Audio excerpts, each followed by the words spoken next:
Our next speaker is Professor Raj Murali. He's a classmate of mine and he graduated from Madras Medical College as the best outgoing student in 1968. He's a highly qualified neurosurgeon with over 50 years' experience. He was professor and chairman of the Department of Neurosurgery at New York Medical College until his retirement a few years ago. Like many of us, he's passionate about our college and has a lot to tell us about Dr. Cooper's lectures and the extensive notes that he had taken and had preserved all these years. Over to you, Murali.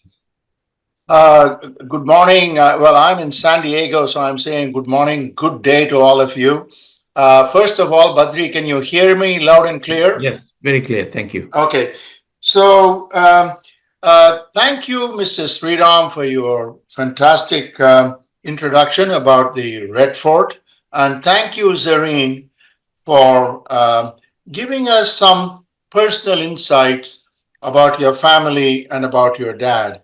I mean, we all felt very close to him, but at the same time, as you correctly pointed out, he was rather reclusive, and none of us really knew him. I cannot use the word I knew him. Before I go any further, I just want to very quickly show you a book by Sri Ram. It's a history book about Chennai, and I want to give a shout out to Sri Ram. It's a great book. Anybody interested about Madras, I would recommend that they look at this book. There is a 20-page chapter called The Healing Touch, which is all about medicine in Madras. So I just want to recognize Sri Ram for this outstanding contribution, and it is a great book to possess and to read. Now, I'm going to, when Badri first told me about this talk, I was very excited. Professor Cooper had made a tremendous impression in me, and to a large extent is responsible for me becoming a surgeon and later a neurosurgeon, just like probably many others during a 30-year period. I'm going to organize my talk into the following headings. First, I'm going to talk a little bit about the context. There may be many people here in the audience today who may not know what 1961 was like. So I'm going to give them a context. Then we'll talk a little bit about the curriculum that we had that will bring us to the first day when we sat in the anatomy lecture hall in the Red Fort. Then I have my embryology notebooks preserved for 62 years. And we're going to show those notebooks, some of the drawings, and the notes is exactly what Professor Cooper said. So it is like a written documentation of what he said.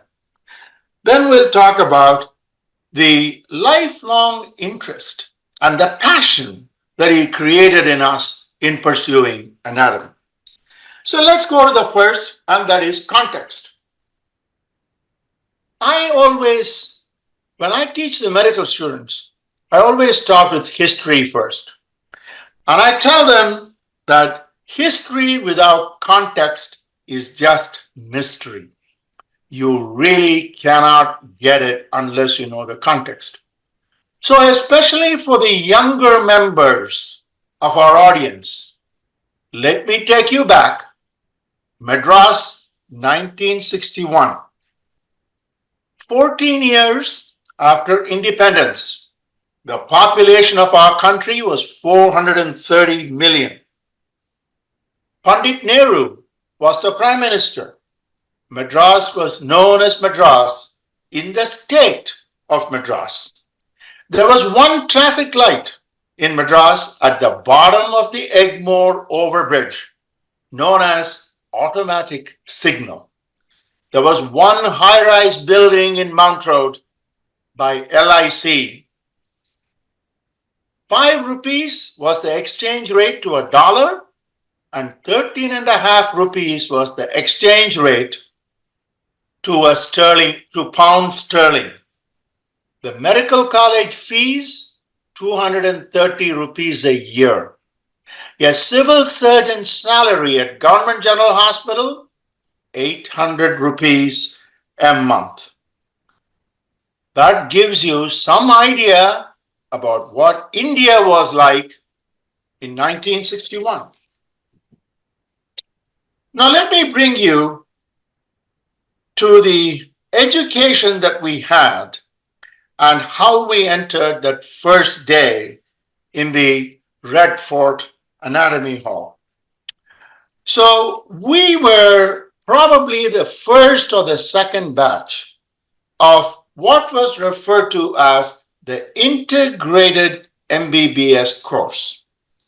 So what this was, so let me go back to the school year. So we studied in school for 11 years. And then at the end of the 11-year study, we passed an exam called SSLC, which stood for Secondary School Leaving Certificate. And then we went to college for 1 year for a course called Pre-University. I personally went to Loyola College, which is where I met many of the people in the audience today, including my dear friend Badri, with whom I've been close for more than 60 years now. But that's where I first met Badri. So in pre-university, for the first time, at least for me, I started learning everything in English because I went to MCT school in Porasavakkam, where everything was taught in Tamil.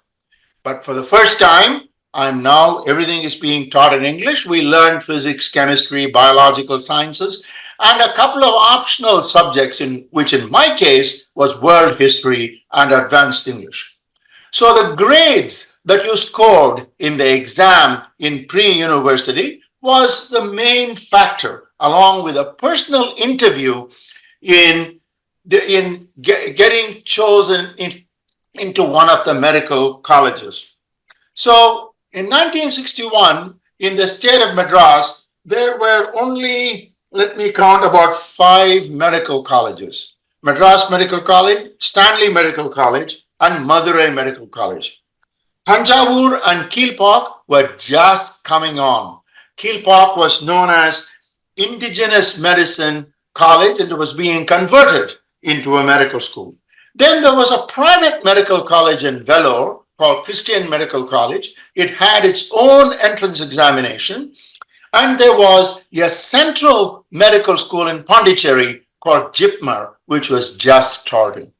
So the main medical schools in the state of Madras was MMC, SMC, and Madurai Medical College. So based on your grades and interviews and things like that, you got admitted to one of these colleges. Then you started your integrated MBBS course.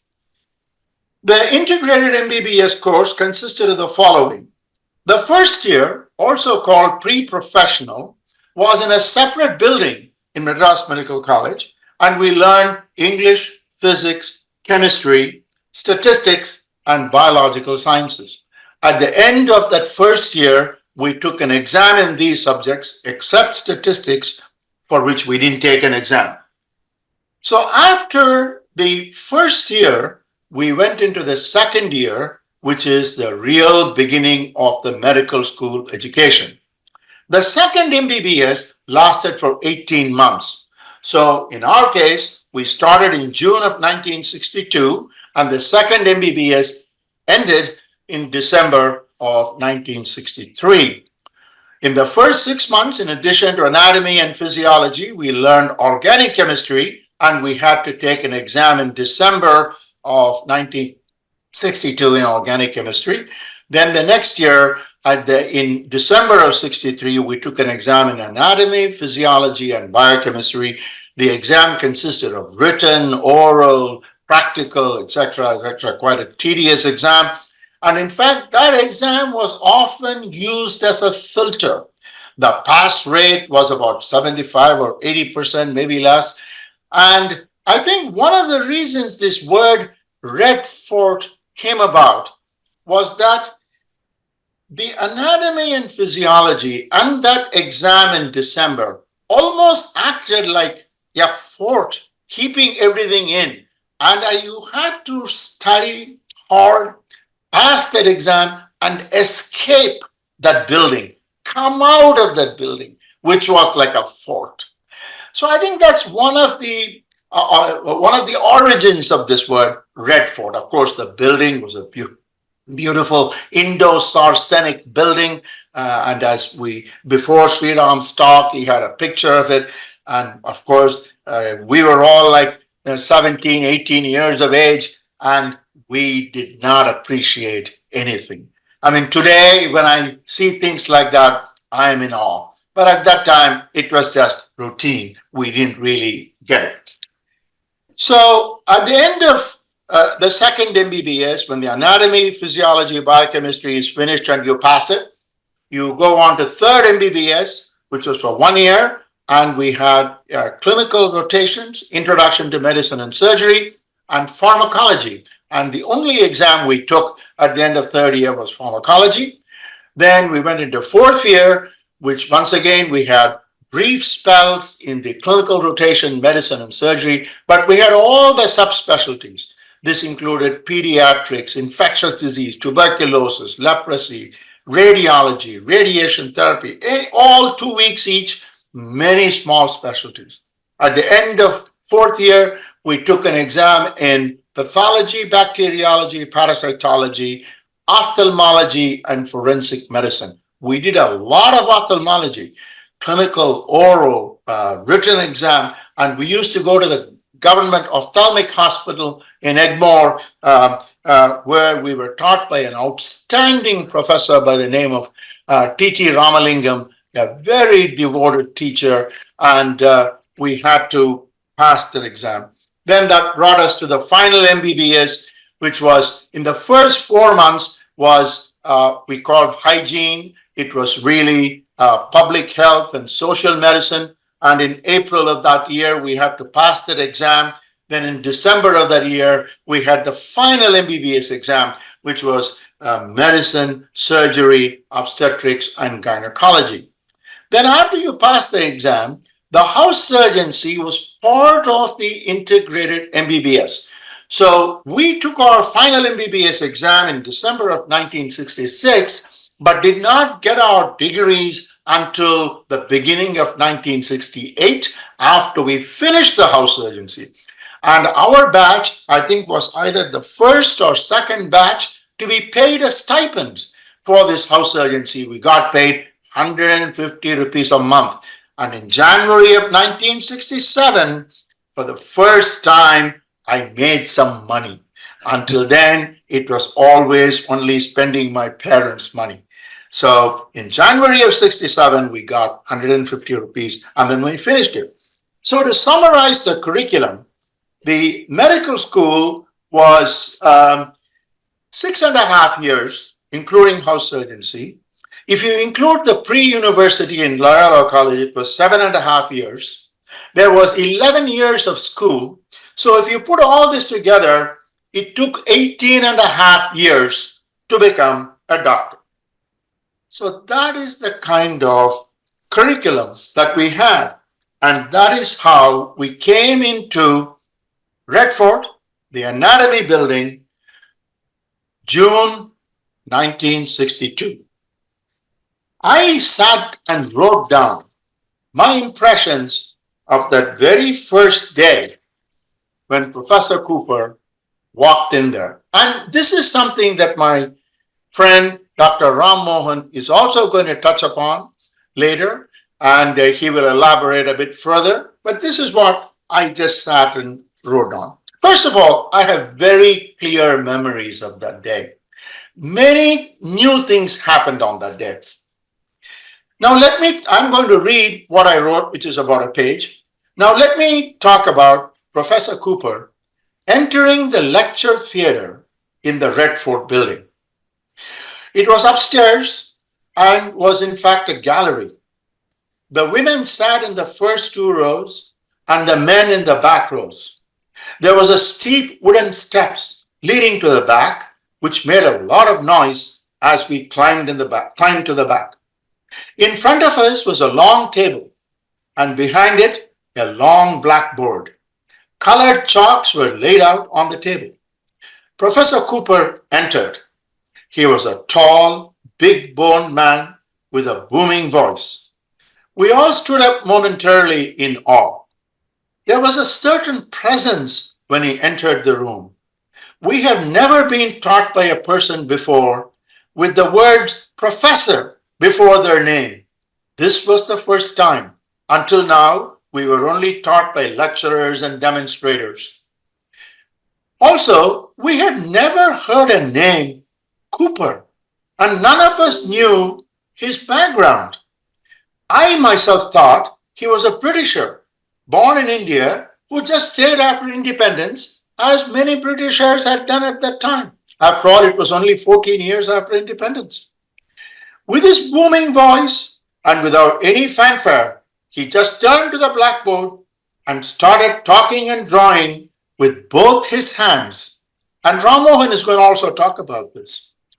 There was pin drop silence, just awe. Everybody was mesmerized by the man, his knowledge, his title, professor, his voice, his diction, and the beautiful colored drawings that came out in a matter of seconds on the blackboard.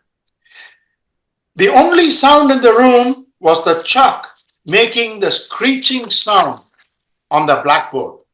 We all had our notebooks and color pencils out and wrote furiously everything he said. We did not want to miss a word. We will go home, read the notes slowly later on, and understand. But right now, it was only taking notes. These notes and notebooks were like a treasure to me. I knew that I would refer to them for the rest of my life. So I carefully preserved them and carried them with me from continent to continent until this day. And I use them to pass many examinations, including the FRCS in UK and the board examinations in the United States. I have 2 full notebooks with a lot of slides. I'm not going to bore you with all of them, but let Badri will now show a sampling of this, and I will comment on 1 or 2 slides. Badri, go ahead and show me some of the slides. Okay, so can you hear me, Badri? Yes, we can. Yeah. Okay. So this is the typical Madras Medical College notebook, as you can see. It's a little bit beat up because it's 62 years old. This is actually volume 2. Badri, keep going. All right, so stop here for a second. So on the left side, I have verbatim the first lecture, and I'm just going to read it. This is how it started. Embryology, the subject which deals with the processes and events that take place from the time of fertilization of the ovum up to birth. Processes in embryology. 1, growth. Growth by increase in number of cells, growth by increase in size of cells. Growth in size or bulk occurs either by increase in the size of cells or by an increase in the number of cells. This process is dependent upon the proper nutrition. The growth can occur either interstitially, that is from within, or it can be accretionary, that is by fresh cells being deposited from outside. Interstitial growth is seen in cartilage. Okay, now just imagine these are from his words, these from his mouth. These notes are taken. Here's a person like me who came having studied in Tamil medium, just with 1 year in English medium in Loyola College, and then you have this kind of a talk with these kinds of words. And you can imagine how puzzling it must be. This is what I meant, that I just wrote everything he said. I didn't understand, but we went home that evening and we try to reread it and understand it. The drawing that you see here is exactly the drawing that he drew on the blackboard. And the same thing about the slide on your right. Here he talks about fertilization of the ovum. And this is his drawing, copied by me. Of course, we all carried color pencils, eosin and chematoxylin pencils, and furiously drew these pictures because there was not much time. He drew the pictures, erased them, and moved on. And we had to quickly take the notes, make these drawings so that we can go home in the evening and quietly read and try and understand what he was saying. I didn't have any embryology textbook. The only textbooks I had was the 3 volumes of Cunningham's Anatomy Dissection. And of course, I had an old copy of Gray's Anatomy, which had some embryology on it. But our embryology was totally dependent on this. So this is how it started. So Badri will quickly go through the slides. I'm not going to talk about each one of them. I may make a... Okay, this is... Rammohan is going to talk about something, and I thought I will show this slide. So this was the second drawing that he made on the board, and that is the blastocyst and how it slowly embedded itself in the uterus. And these are the types of drawings that there would be, and these are the types of notes that was taken. So this is actually his drawing, and that I copied, drawing furiously as he moved along. Okay, Badri, so let's go through them fast, and I'm not going to. So here is, these are all various pictures, and there are many of them. Here are some examples of the notes. I'm wondering, Badri, for this, okay, for the sake of time, why don't we, I've already taken about 20 minutes. That's okay. That's very interesting. So we Okay, so just quickly go. I'm not going to, you can all look at it. I'm not going to read every one of them.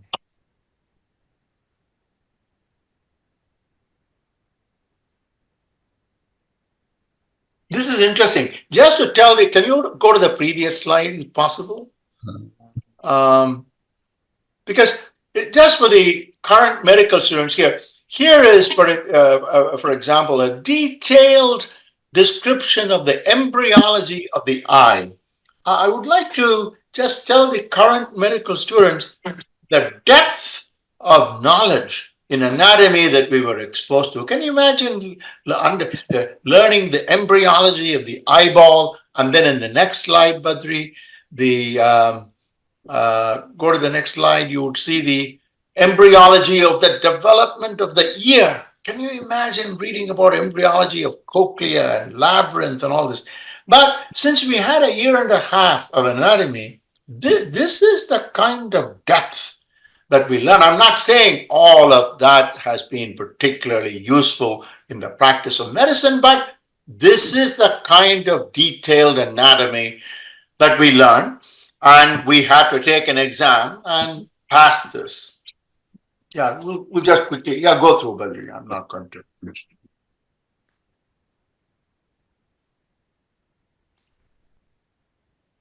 So the other thing that Dr. Cooper did, in addition to teaching anatomy, he instilled in us a passion for anatomy, a lifelong interest. I kind of loved anatomy. Preserved, and in fact, in my later life, I collected a whole lot of anatomy books, which I have in my library.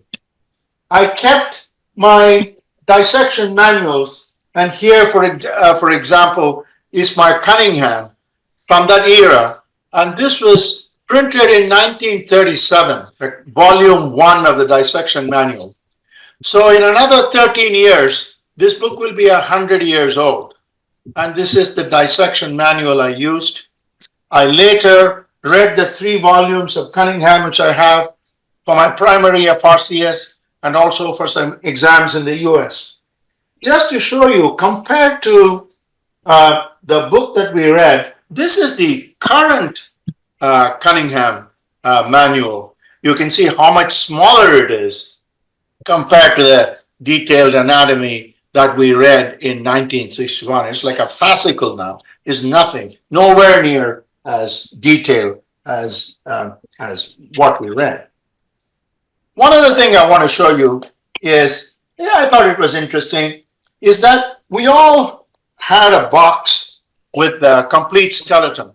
And Padri reminded me that we bought them from the attenders in the dissection room. And what usually happens is you get a box with all the bones, and when you finish your anatomy, you simply give it to somebody in the next batch, sell it or whatever.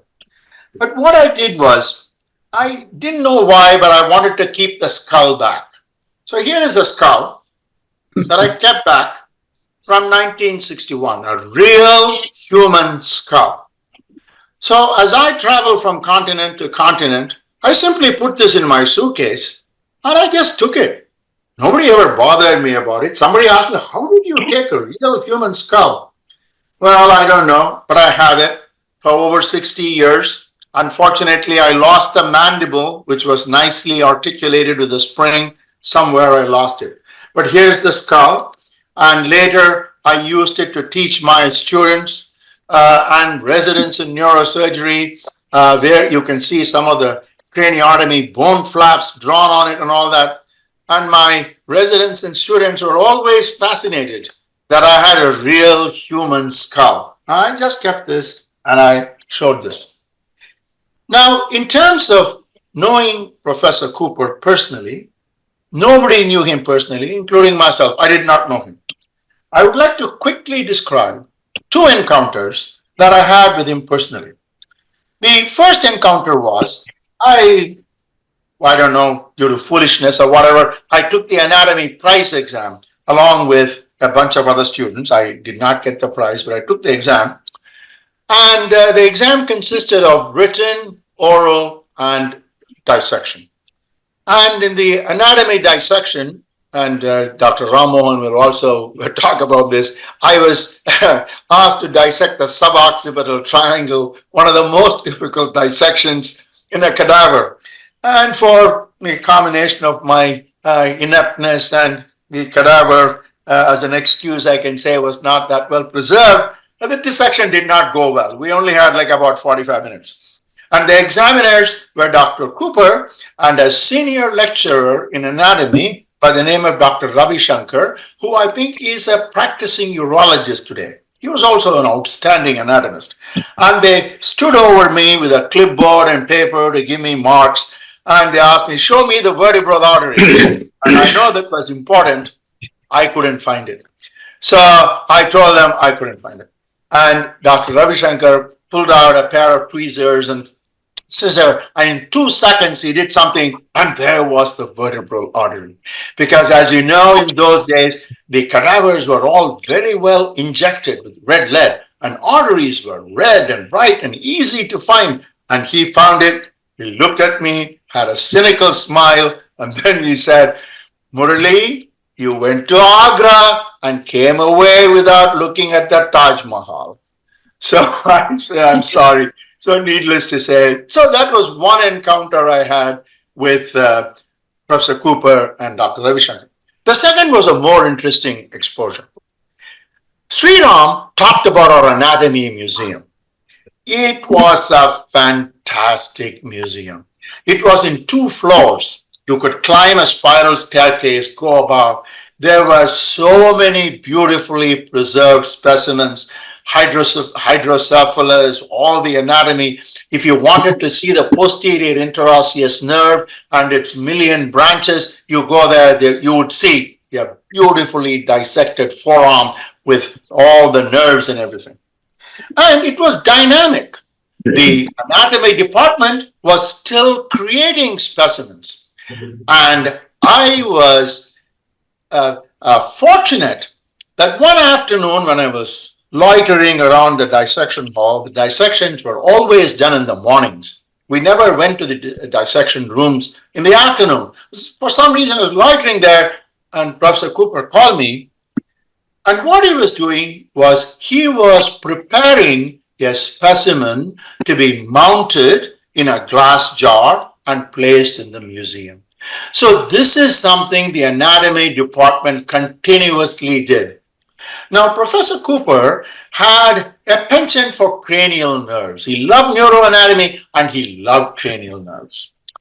And what he was doing was he was creating a beautiful dissection of the facial nerve after it came out of the stylomastoid foramen, as it went between the two lobes of the parotid gland and broke into all the branches and supplying the muscles of the face. So he had this beautiful cadaver, and must have spent 2 or 3 months already, and he said it'll take another couple of months. And he had beautifully dissected every little branch of the nerve coming out of the stylomastoid foramen, traced it to the thing, all beautifully done. And later I followed through and I found when the dissection was completed, they had a beautiful glass jar filled with formalin and some other preservatives, and with a glass rod from which this whole specimen was suspended. Then the top of the glass jar was sealed and it was placed in the museum, and I went there and saw it. And I felt so happy that I had seen how this happened, because otherwise you see the specimens, you don't know how it happened. It didn't happen by magic. It's hard work. It takes 3-4 months of meticulous dissection to prepare one of those specimens. Badri, I don't know what happened to that museum. It was just a stellar museum. I hope somebody somewhere is preserving all these things.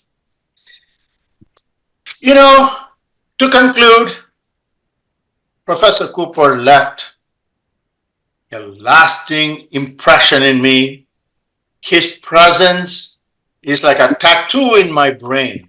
I can see, as I'm talking to you now, I can see him, this tall, big man, standing at the end of the hallway and of the lecture hall and drawing with both his hands.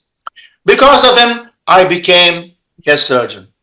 And then later, I was exposed to Professor Ramamurthy, the famous neurosurgeon. And when I saw him operate on the brain, I decided, okay, this is what I want to do. And I became a neurosurgeon. Little did I know in 1962, when I took this skull, that I would be needing this later in my life for almost every day.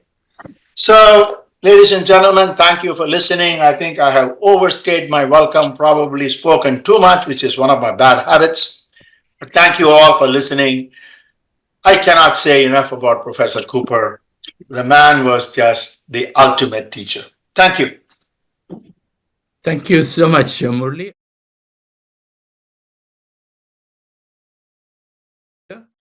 Our next speaker is Professor K.W. Rammohan. He's a great man. He's another gold medalist from our college. He graduated from Madras Medical College in 1969.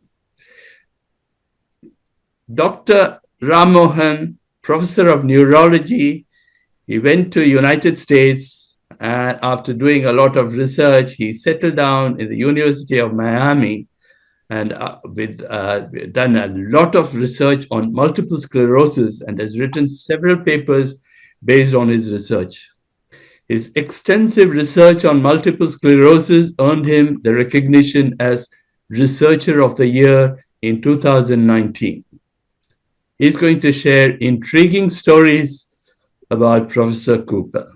Over to you, Ram. Thank you, Badri. Thank you, all of you, for attending this beautiful, beautiful session honoring a great, great man. And all the previous speakers, I mean, I couldn't be happier being here and listening to all of you. The pictures that you showed, Murali, were phenomenal. I mean, like I said before, you are the second Frank Netter. if there is a reincarnation of Frank Netter, the pictures, I don't think even at my best I ever did anything comparable to what you did in terms of the embryology lectures. It was literally bringing alive the pictures that we saw on the blackboard by Dr. Cooper. And in addition to that, I think, you took us through memory lane in what Madras was like in 1960s. I just want to add to what you said about the first traffic light, being where it was. There was also trams in Madras in those days. There was a tram shed in Egmore. And I wish we had kept those trams, because now you go to San Francisco or into Basel, Switzerland, you see those old trams. There's something very nice about them. And I don't know why we got rid of them, but trams were an integral part of the landscape of Madras. And in addition to all the people you mentioned, A. Lakshmanaswamy Mudaliar was the vice chancellor of the University of Madras. It was beautiful to listen to you, to take us through the 60s of what we were like. And I also enjoyed very much the talk by Dr. Sriram about the history of the Red Fort. And Badri, if you could actually distribute to the group, at least I am interested in getting back, the gist of what he talked about, because it is so insightful in terms of the history. It's wonderful to hear about that. So a lot of what I'm going to be talking about, you already heard from Dr. Murali, because, what I am going to do is to read from a book that was just recently published. I don't know if you guys can see this. Is it well enough? Can you see this, Badri? Yes, we can. Yeah.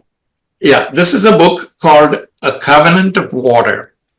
And it's a book that is written by a very famous writer by name Abraham Verghese, who is a New York Times bestseller and a Pulitzer Prize winner, and an internationally known writer who was a graduate of Madras Medical College about 10 years after Badri, Murali, and I were in MMC. And so this writer actually describes Professor Cooper. And in fact, there is a part in this book which is exactly what Raj Murali just described to you. And I want to just read to you, and you'll get a feel for how that first day in anatomy class was. And when we go back, I don't know at what point it became known as a Red Fort. It's a red building. And, it became called colloquially as Red Fort, but it has now become part and parcel of the name of that building. And it is actually referred to in this book as the Red Fort. And because this is actually the description of the protagonist of this book actually attending Madras Medical College as a medical student. And Abraham Verghese is describing this professor that he calls Cowper, C-O-W-P-E-R. And it's exactly Professor Cooper that he is talking about. And one of the things that he talks about in Red Fort is that there is this inscription on the Red Fort called Mortui Vivos Docent, and it is in Latin, and it translates to the dead shall inform the living. And it is actually supposedly inscribed on the Red Fort. I have not seen that, and I don't know if it is fiction that he wrote this, but I suspect that it is real, and next time I go there, I am hoping to see if that inscription is indeed there. But one thing I know, Professor Cooper, on the first day, made it very clear to us that the cadavers that you're going to be dissecting are to be respected. And one of the things that he would ask you is, who is your teacher? And we would all say, you are the teacher, sir. You are the professor. And he'll say, no, I'm not the teacher. This cadaver is your teacher. And the point that he was making was that you shall respect this lifeless creature that is on this dissection table that you will be dissecting. And that person is going to teach you everything that you need to know about anatomy. And so you treat this cadaver with respect. That is one of the things that he always said. And the other thing that he always said was also about, I don't care about the brilliant boy or girl who's arriving in this class. I am going to be looking up to that student who comes with nothing and gets everything because of sheer hard work. And that is something that he instilled on us, that, it's not that you're born brilliant. You become brilliant because of your effort. And so these two things stuck with me through my life, that, you don't come with everything, you acquire it. And that acquiring is hard work, and you shall put in the hard work to get to where you need to get to. And that's an important point. And again, the other point being that the cadavers teach you everything. I was intrigued by the Cunningham's textbook that Murali showed us. It is interesting about the book that is going to be 100 years old and the most recent book. The big difference in the two books is going to be the nomenclature. The old book will have a lot of Latin in it. And that's another thing that is mentioned in this book as well, that we don't talk about it. It is usually arteria iliaca communis, is now called the common iliac artery. And the iter, which is the aqueduct of Sylvius, in the old anatomy book is called iter a tertio ad quartum ventriculum. It is a mouthful, which basically means, iter means the doorway. The doorway between the third and fourth ventricle is what it was in Latin, iter a tertio meaning third, ad quartum ventriculum. And all of that in Latin is gone. Today we just call the aqueduct of Sylvius, and aqueduct is all we need to know. And it's the same thing. If you look at the old Cunningham's textbook of anatomy, 100 years old, and the new one, anatomy has not changed, but the nomenclature has changed. A lot of the Latin has disappeared into our thing. So one of the things, and the other thing that I want to mention is, you talked about Murali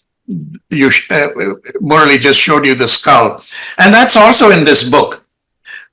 And it talks about how they're each given this bone box, a long rectangular cardboard carton to take home. It contains a skull, the pieces glued together, the calvarium coming off like a kettle top, and the mandible hinged into place, vertebrae strung together by a wire through the neural arch to make a necklace, one temporal bone, a sampling of loose ribs, a hemipelvis with a femur, a tibia, and fibula, and from the same side, one sacrum, one scapula, and a matching humerus, radius, and ulna, one hand and foot, fully articulated with wire, and loose wrist and tarsal bone in two small sachets. And that's what we had. We all had this box of bones.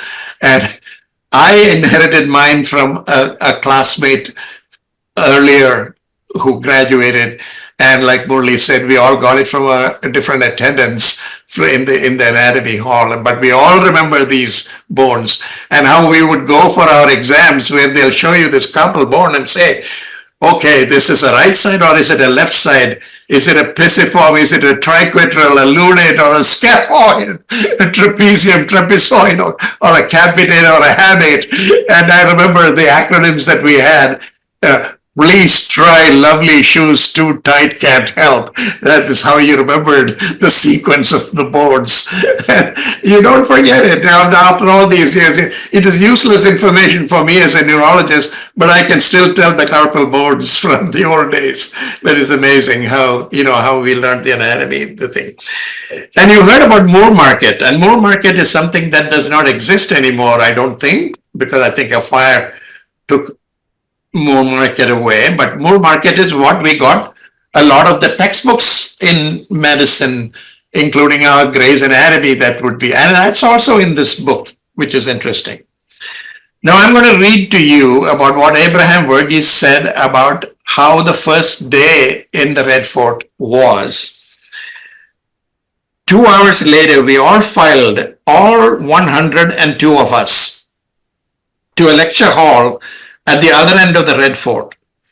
Just as in college, the ladies occupied the first few rows of the sloping gallery.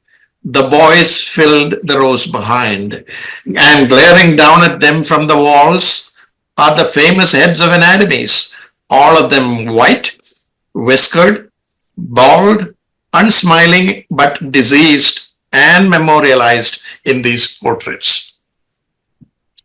Dr. Cowper enters quietly, the first and only Indian head of anatomy appointed after independence, a clean-shaven Parsi. Cowper is small-boned with fine, pleasant features. While when his portrait eventually goes up, he will be the only one with a full head of hair. The two barefoot attendants and the assistant professor flutter around Dr. Cooper, but he doesn't need any of their fawning. As the assistant calls out the name, Cowper stands to one side regarding each face with a paternal interest. When Mariamma's turn came, she said, "Present, sir." Cooper glanced in her direction, a welcoming look. Just for her, or so she thinks.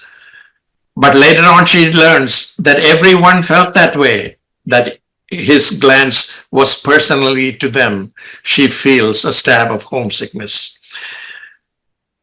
The overlapping blackboards on pulleys behind Cooper shines like ebony. The shorter attendant comes with the colored chalks, and Cooper says, "Ladies and gentlemen," stepping forward and smiling. "We are merely renting these bodies of ours. You came into this world in one breath, and you exit in another breath. And hence the term, someone has expired." It's interesting, in the pictures that Badri showed, it says he was born on such and such day and he expired.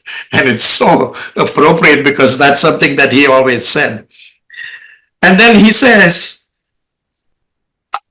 "I know what happens to the body when we die, but I don't know what happens to you when you cease to exist." And with that, he wins them over. And then he says, while lecturing, Cooper draws on the board with both hands, and you heard about this, as naturally as one walks with 2 feet. He swiftly diagrams the intricate fusion of the ovum and the sperm into becoming the blastocyst. Towards the end of the hour, Cooper spreads out a rectangular dust cloth on the demonstration table. Delicately, he pinches up the fold of the center of the cloth, drawing down along the long axis. "This is how the neural tube forms," he explains, "the precursor of your spinal cord. And the bulbous end," he says, "this is your early brain." Then comes a moment none of them will forget. He lowers his body so his eyes are at the level of the surface of the table, and his pale fingers, carefully as though handling living tissue, raises the long edge of the dust cloth from either side so they arch over the central ridge to meet above the midline. And that, he says, pointing with his nose and then peering through them, is your primitive gut. Mariamma has forgotten where she is. She's forgotten who she is. She's forgotten her name. She is that embryo, a cell that evolved from her father and her mother. Professor Jamsetji Rustamji Cooper, that's what he calls him, drops the cloth. It's no longer a 3-dimensional embryo, but a flat duster. He brushes chalk from his palms. He comes around the broad desk. He raises his hands as though in submission, his voice quiet. "We know so little," he says, but what little we know leaves us in awe. Haeckel famously said, "Ontogeny recapitulates phylogeny," meaning the stages of the development of the human embryo, the single cell, the yolk sac, the gills, even the tail, echoes the stages of the human evolution from one cell amoeba to fish to the reptile to the ape to the Homo erectus to the Neanderthal and then you. He has a faraway expression. His eyes are full of emotion. Then he catches himself and returns to the present and smiles. All right, that's enough for one day. He turns to leave and then stops and says, oh, by the way, welcome to each and every one of you. And that's precisely how each of us remember our first day. And that's what you heard from Murali about how that first day was. And that's now in this book. You know, what greater accolade can a professor get? You can bestow him with every medal, every prize, every honor. But to be detailed in a book like this is probably one of the greatest accolades. I mean, obviously Abraham Verghese 10 years later than Murali, me, or Badri, experienced what Badri, Murali, and I experienced on that day. And that is probably how it was for every single batch that went through the Red Fort. He was an incredible teacher, and we were all blessed to have had the greatest of teachers. And he was one of them. Ananthan in physiology was another. We have had, so many great teachers in medicine. A.S. Thambaya in dermatology. Every one of them took us through what we learned and made us who we are. I mean, we are who we are because of our teachers. The word guru basically means gur is ignorance or darkness. Ru is the one who shines the light. The guru is the one who shows you the way, the one who shines the light to show you the path. It's not enough to see the path, but you have to walk that path. And that's the job that you and I did to get to where we are. But for the fact that there was somebody shining a light to show the path. And we are blessed to have had these teachers. And it's a great honor that we can all be here. There's about 80 of us on this call to honor the memory of Dr. Cooper and all of the other great teachers that made us who we are. And I want to thank Badri for this incredible amount of work that he has put in to make this happen, and Murali for that incredible journey to the 60s in Madras, and Zareen for having shared with us who he was as a father and as a family man, and for Sriram to share the history. And then, like I said, I would love to have a copy of his thing. Thank you all for giving me this opportunity to talk to you today. Thank you so much, Ram. It was wonderful. And I'm sure we are going to see you in another meeting where you're going to talk about your speciality, which is which we have been talking about. And the students would love to hear you talk about what you have done and what you have achieved. Thank you so much. Happy to do that. Thank you.